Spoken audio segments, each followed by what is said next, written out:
Fala, afiliados, vocês estão vivos? No vídeo agora nós vamos falar um pouquinho sobre o surgimento do cristianismo, sobre a Via Sacra, e é isso aí. Começar a falar sobre a Via Sacra, né? O exercício da Via Sacra consiste em que os fiéis percorram mentalmente a caminhada de Jesus desde o pretório de Pilatos até o Monte Calvário, meditando a paixão do Senhor. Tal exercício, muito usual no tempo da Quaresma dentro da Igreja Católica, teve origem na época das Cruzadas. Os fiéis que então percorriam na Terra Santa os lugares sagrados da paixão de Cristo quiseram reproduzir no Ocidente a peregrinação feita ao longo da Via Dolorosa em Jerusalém, né? Compreendem 14 estações ou etapas, cada uma apresentando uma cena da paixão a ser meditada pelo discípulo de Jesus Cristo. O texto de Justin Gardner explica como surgiu o cristianismo, a doutrina que tem sido a referência do pensamento ocidental há cerca de 2000 anos. Por volta de 1000 a.C., muito tempo antes da filosofia grega, ouvimos falar de 3 grandes reis em Israel: Saul, Davi e Salomão. Todos os israelitas estavam reunidos no mesmo reino e foi sobretudo sob o reinado de Davi que eles viveram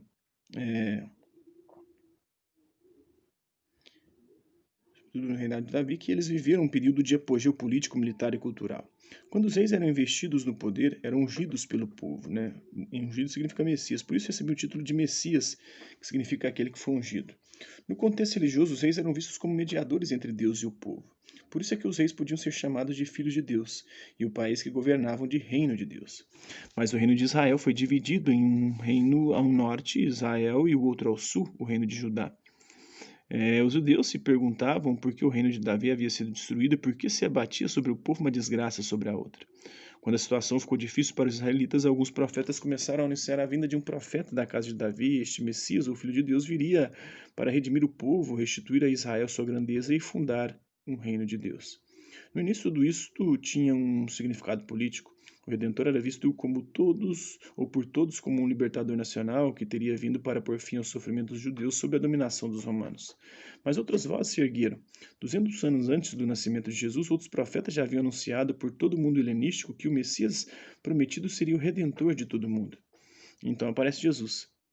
Ele vai para Jerusalém e se deixa aclamar pelas massas como o Salvador do povo.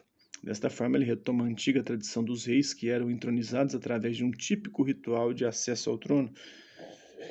Jesus também se permite ser ungido pelo povo, o que o diferenciava era o fato de admitir publicamente que não era um comandante militar ou político. Sua tarefa era muito maior, ele pregava a redenção e o perdão de Deus para todos os homens. Dizer abertamente essas coisas era algo jamais visto. Por essa razão, não demorou muito tempo para que entre os escribas se levantassem protestos contra Jesus, que se puseram a trabalhar no seu processo de acusação e execução. Alguns dias depois da crucificação e do enterro de Jesus, surgiram boatos de que ele teria ressuscitado dos mortos.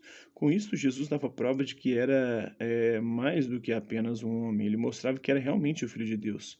Os primeiros cristãos começaram então a espalhar a boa nova da redenção pela fé em Jesus Cristo. Através dessa redenção, o reino de Deus estava próximo. Poucos anos depois da morte de Jesus, o fariseu Paulo se converteu ao cristianismo. Em suas viagens como missionário através de todo o mundo greco-romano, ele transformou o cristianismo numa religião universal. Sabemos disso por meio dos Atos dos Apóstolos. Estamos falando do cristianismo que pouco a pouco começa a se infiltrar no mundo greco-romano como algo completamente diferente da filosofia dos epicureus, dos estoicos e dos neoplatônicos. Apesar de tudo, Paulo encontra nessa cultura um sólido apoio ao chamar a atenção para o fato de que a busca de Deus está dentro de todos os homens.